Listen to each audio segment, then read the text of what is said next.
Malawi has an incredible abundance of natural resource. A quarter of its surface area is fresh water, has beautiful tropical sunshine, and of course, because it's so underdeveloped, it has one of the last pockets of fantastic soil from the Great Rift Valley that's left on the planet. I suppose what Craig and I put together was a very simple proposition that we can grow things here at a competitive price, we can process them into a competitive product, and we can export that product, not only creating jobs and employment and transferable skills, but also on a macroeconomic basis, very much needed foreign exchange for the Malawian economy.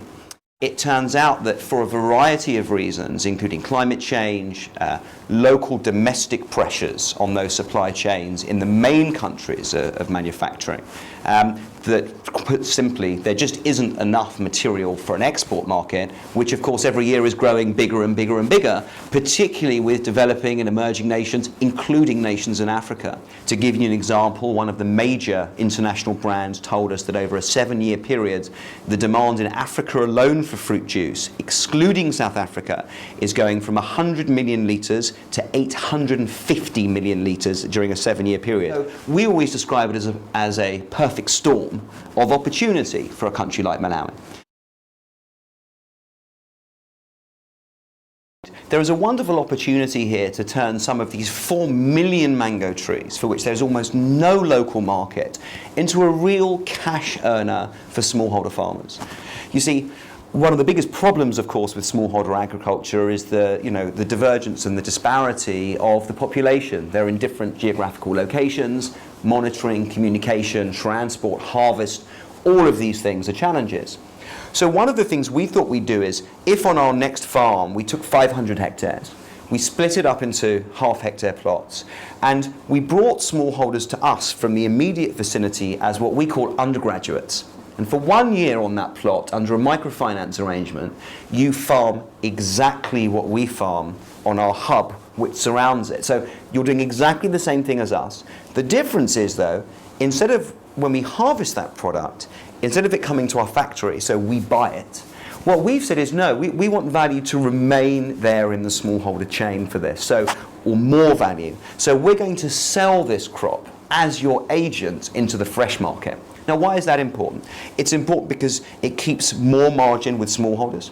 It's also important because, of course, the skills and expertise required for the fresh market are different than for the processed market. In addition to that, once the smallholder has graduated from that first year on our incubator, under a microfinance arrangement, they will go back to their village plots and they will do exactly the same thing, but of course, by which point you've already worked with them for a year. So in that respect, we actually feel that within a few years on the incubator, we'll actually be turning out 1,000 smallholder undergraduates every single year to go back to the village and using drip irrigation under a microfinance scheme, really moving the needle along as to horticultural expertise in Malawi. I think the first thing we've learned is that we were right at the beginning once we got funded in 2011. We were right to say, before we do anything at all with smallholders, before we will touch a single mango tree in the village, the very first thing we're going to do is talk to everyone.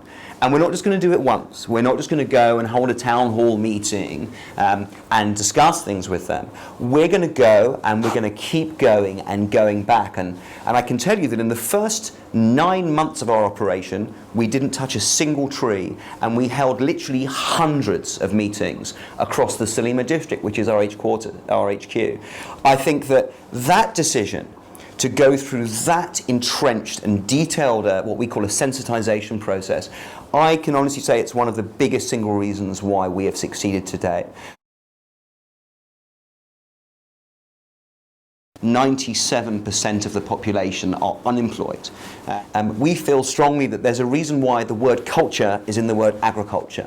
So we're very proud to say that not a single member of our agricultural team is anything but Malawian. It's one of the reasons why when we talk about youth and the challenge of getting youth involved, we don't like to talk just about agriculture. We talk about getting youth involved in food and food production, because we think that represents the whole chain. You don't necessarily need every brother to be growing from the same mango tree. You want one of them to be driving the truck from the tree to the pack house. And that's something at Malawi Mangoes that we take extremely seriously in terms of opportunity for both our smallholders, their families, and our employees.